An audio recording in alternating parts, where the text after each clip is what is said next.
Every dog has its day. That sounds worse than we mean it though.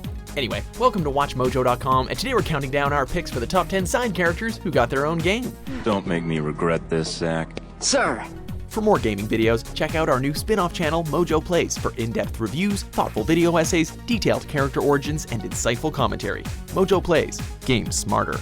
For this list, we're looking at the most memorable side characters in video game history that were given their chance to star in their own game or series. Adios, amigos.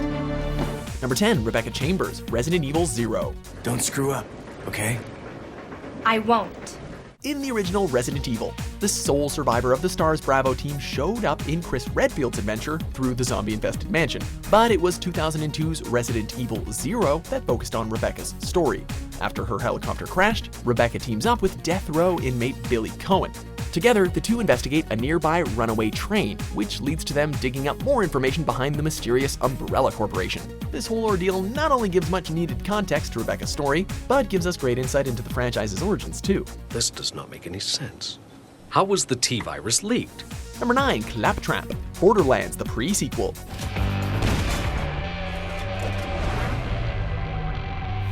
This little bot became a fan-favorite character from the first two games thanks to his hilarious dialogue and fantastic delivery from voice actor David Eddings. But it wasn't until the pre-sequel that players were able to play as him.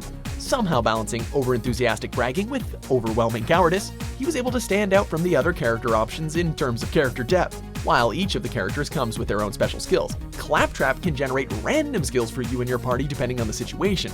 These can actually be either positive or negative, and considering who the character is, we guess that's a good fit. This is it, minion! Our vengeance is finally at hand! Let's tear this planet a new soul! Number 8, Zero, Mega Man Zero.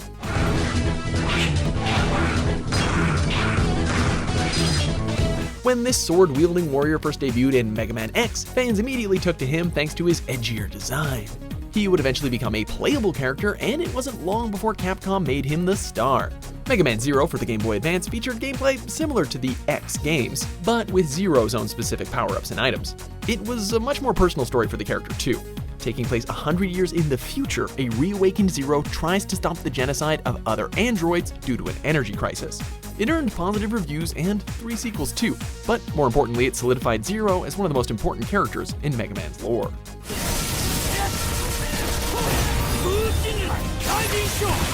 Number 7, Firebrand, Gargoyles Quest.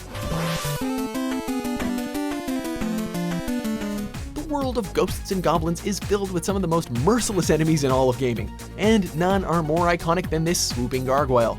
In a strange but glorious move, Capcom decided to create a spin-off series around this tough enemy. Gargoyles Quest for the Game Boy explored Firebrand's world and spawned sequels for Nintendo's home consoles. These games featured the same grueling difficulty as the original series, but had the bonus of Firebrand's gargoyle abilities like flying and clinging to walls. They also added light RPG elements to the already great platforming gameplay. We basically have these games to thank for Firebrand's cult status and his appearances in Marvel vs. Capcom. Number 6, Daxter. Daxter. Wait, come back! I've got more! After I fell down to confuse the lurkers. Everyone loves a wisecracking sidekick, right? Well, Sony gave gamers the chance to play as one when they released Daxter for the PSP.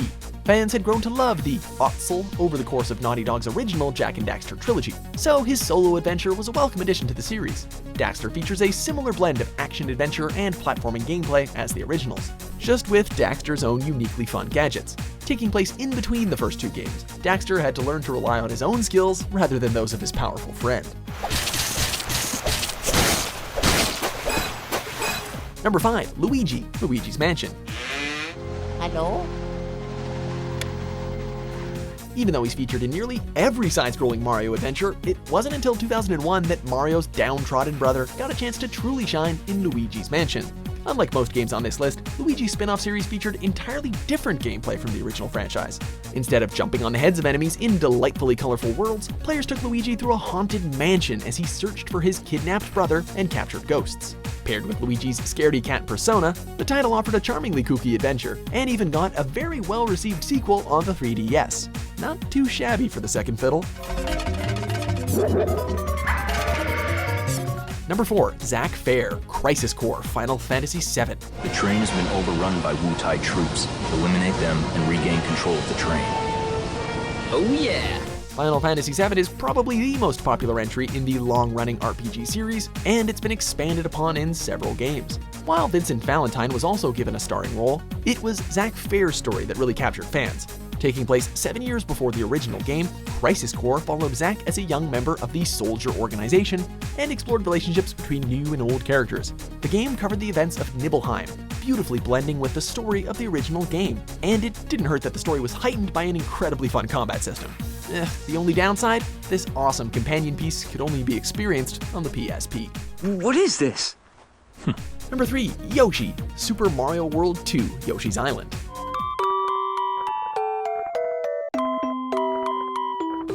From glorified power-up to starring role, this dinosaur has come a long way. First appearing in Super Mario World on the SNES, Yoshi was such a popular inclusion that he was given his own adventures just a few years later. Since then, he's received several sequels, each one capitalizing on what makes Yoshi special. While these games are side-scrolling platformers, Yoshi has his own unique moveset to differentiate him from Mario. His flutter jump adds a new layer to the platforming gameplay, and the ability to swallow your enemies and turn them into eggs for ammunition lets you approach dangerous enemies from a distance. Plus, he's just so darn cute, right?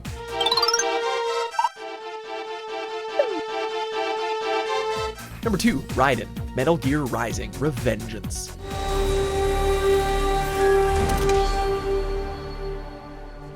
This cyborg has been on quite the emotional journey. First playable in Metal Gear Solid 2, Ridin was a recruit for Foxhound and had no prior combat experience.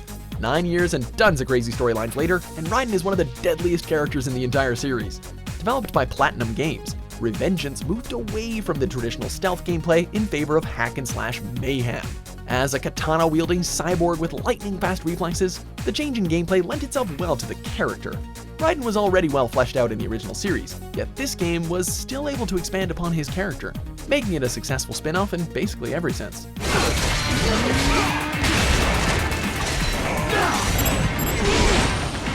Before we get to our top pick, here are a few honorable mentions.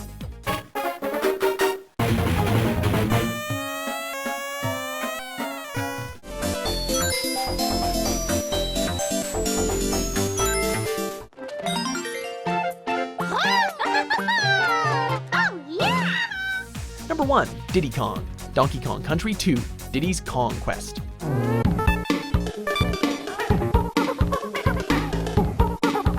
It's one thing for a supporting character to receive their own game, but it's something else entirely when that game receives higher praise than the original. When Donkey Kong was reinvented as a side-scrolling platformer in the early 90s, he was given his younger and cooler sidekick. Diddy Kong then took on the starring role for the game's sequel, which was highly acclaimed due to its graphical improvements, higher difficulty, and more lush level design. Many fans consider it to be the best in the series to this day, and Diddy's popularity guaranteed him a spot in nearly every Donkey Kong adventure since. He's also a pretty talented racer too.